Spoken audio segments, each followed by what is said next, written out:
You can. Yeah. That's the whole thing. In fact, I try to warn people who say, "Oh, I want to learn more. I want to learn more." I say, "Listen, when you start down that path to truth," I said, "I can tell you this: you can always stop, but you can never go back because once you know something, you can't unlearn it."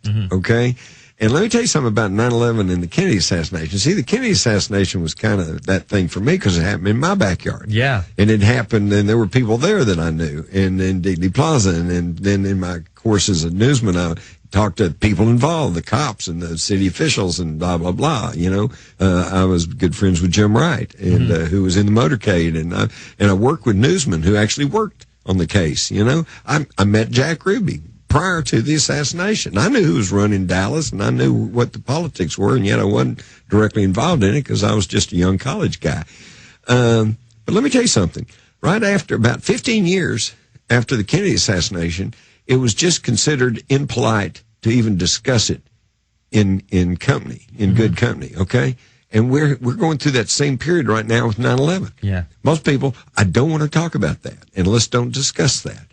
It's really terrible because now, and this is the people who are behind these events, this plays right into their hands because what happens is then 15, 20 years later, then younger people come along. They don't have the emotional attachment to it. So they go, well, let's look at this. Oh, holy cow, look at this. It was an inside job. There was more than one gunman. Something's going on here. But by then, everybody goes, oh, that's on news. Who cares? And like right now, here we are 42 years after the Kennedy assassination. And I tell people, hey, Kennedy was killed as a big conspiracy. Okay. And it was covered up at the level of the federal government. Well, it's the same thing I've been trying to tell people since the late 60s. But then I was a nut, and now everybody goes, yeah, okay. Yeah, no, I hear you. But what gets done about it? Nothing. Well, at least to the church committees, to their, I don't even know how to say it. I can't even give them props for it because they didn't follow up with any of it. They had their little house assassination. They said, okay, Robert Kennedy, John F. Kennedy, and Martin Luther King were killed by conspiracy, but whoops, it doesn't look like we can do anything about it, and we can't pursue it further. But at least they copped to it. Well, they did. They did. In fact, see, a lot of people don't understand that. The last official word of the federal government of the United States in regards to the Kennedy assassination is that there was a second gunman, according to scientific evidence, plus other evidence, that was shooting at him from the infamous grassy knoll. Yeah, the acoustics and whatnot. Exactly. And that he was killed probably as a result of a conspiracy. But we're out of time and money, and we don't know who that guy was, and he probably missed. So it's still Lee Harvey Oswald with 3 shots from the scuba depository. I mean, it's really nuts. And then people, but the media, see, the media is what, that's my boogaboo because I come from the media. I worked in the establishment media, and they have totally dropped the ball.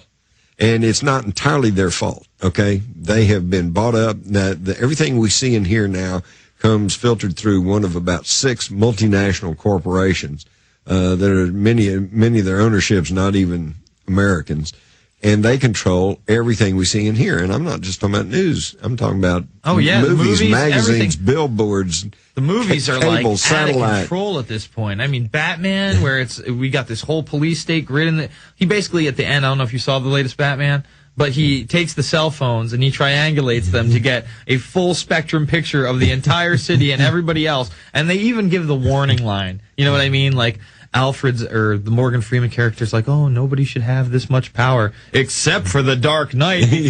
Because he's the good guy and he's here to protect you. He blows it up or something. Yeah, he destroys it. God. But what they're trying to tell you folks is the technology is out there. If you have a cell phone and you know that your cell phone is sending a signal to a satellite or a cell phone tower and that it can send a signal back, that means they can listen to you. They can track you anywhere. And this is known technology. Yeah, well, you know what? Okay? I point out to other people. Be thinking about what they're not telling you about, which is probably 20 years ahead of this. Yeah, I forgot to give this to Jones, but he's going to want this story. In the UK, they now have put GPS trackers on 20 different patients with dementia, and they're trying it out as a new program. But I often just tell people, look, go to eBay, type in microchip, implantable, and pet. And for literally $9.99 plus $3 shipping, they will send you one. You can do it yourself. You have the kit. And then for an additional $6 a month, you can track yourself. And what's it going to take to add a small explosive charge so if they don't like where you're going, they flip a switch and your head blows off? Well, that's nanotech. They can do that now. They can do it. All right, we'll be back with the final segment with Jim Mars and your calls. The Info Warrior, PrisonPlanet.tv, Infowars.com.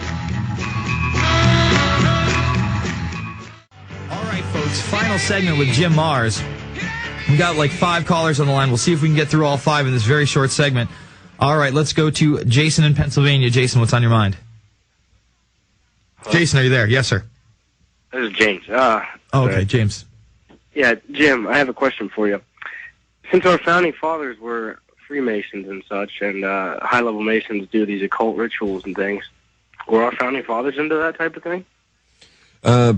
Probably not, and because you yourself said it's just some of the higher leaders, some of the inner core leadership that are closely tied to European Freemasonry. They may have some of the secrets, and they may be heading off into some of those occult areas. My father was a Mason, a Shriner, and I can guarantee you he didn't go to satanic, But rituals. What about Benjamin Franklin? The case has been made that they exhumed that house out in England. They found all those bodies. He was a member of the Hellfire Club. Maybe him. Benjamin Franklin's another case. Again, he was over there in the Hellfire Club. Yeah, Hellfire Club. He was in Europe back and forth. Europe, and he was tied in those European. So maybe things. the case could be made for. There could be a handful, but as far as the Freemasonry in America, first off, it got really gutted during the mid 1800s after the anti-Mason party and all that. Yeah, exactly, and it took them a long time to build up. And after they built up, I think today the rank and file Masons are good, decent people. And you got one out there, there.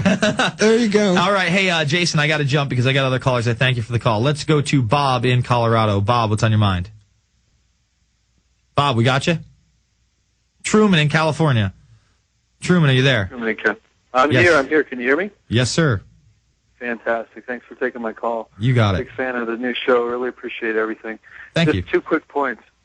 Number one, I work in the medical marijuana industry out here in California, and I'm very proud of the progress that we made. I just want to make a quick point to this. That it seems like every time we make positive advances forward, it seems like it's an information grab for DEA, FBI, CIA, and other communities, including the Department of Motor Vehicles, because they started recently suspending driver's licenses of people who actually went and listed themselves as users of medical marijuana. Well, the federal government is willing to come after you guys, even though you have state legislation that says, hey, we're allowed to do this. There's a great movie out there called Super Jaime, which is kind of in the backdrop. The federales come in and shut down all these legal shops. Jim. Well, I watched all that, and, the people in California, and congratulations, caller, you guys really did a good job. And the voters, the people, said, we want medicinal marijuana. True democracy. Okay, that's democracy. And then I remember this happened about the 1st of June. The federal government said, well, the people have spoken, and, the news media is asking them, are you going to go after them? And they're going, well, the people have spoken. And less than a month later, they were raiding the medical marijuana clinics. It's insane. It makes a joke and a mockery out of freedom and democracy. The holders actually flip-flopped his position several times. There on the front page of yesterday's paper, it said, oh, no, we're not going to go in and raid these dispensaries unless they're breaking state and federal law. Well, there you go. The federal law is what, well, here's what you've got to do. What you've got to do, now you guys got to work with the state legislature that says if there's an issue voted on by the people of California, any federal law, directive, or policy is null and void, and we've got to regain control over our local communities and our local states. Absolutely. Truman, I thank you for the call. Let's jump to Steve in Texas. Steve, what's on your mind? Yes, Steve. Did we drop Steve? Bob? No? I'm here. Oh, yeah. All right, go ahead, buddy. All right, Jim, I just got on watching your interview today with Alex. I was going to ask you that little detail you dropped about the document you got from the CFR website about, I think it was Bush Sr. getting a Henry Kissinger Award on that lake. No, that came from Fox News. That was on the mainstream media. Really? Yeah, they had a big thing honoring George Herbert Walker Bush. They said he was the man most responsible for the reunification of Germany. So apparently he did more for Germany than he did for the United States. But the thing that really got my attention was this award was at the American Academy, and it was on the shores of the Wannsee Lake. And, of course, the Wannsee is where they had the Wannsee Conference of 1942, where the Nazis decided on their final solution, the extermination of the Jews and the homosexuals and the intellectuals in the concentration camps. And the communists and the gypsies and everybody else. And homosexuals, everybody else, yeah. So I don't think it was just coincidence that this thing was on the Wannsee. Jim Mars, what an incredible 90 minutes. I want to thank you so much for doing the show. Alex wanted me to spray you with some of this spray right deodorant? Here. No, it's actually, you're a terrorist compared to this, so it's empty. It's compressed air, folks. We'll be back after this. It's the Info Warrior, PrisonPlanet.tv, Infowars.com.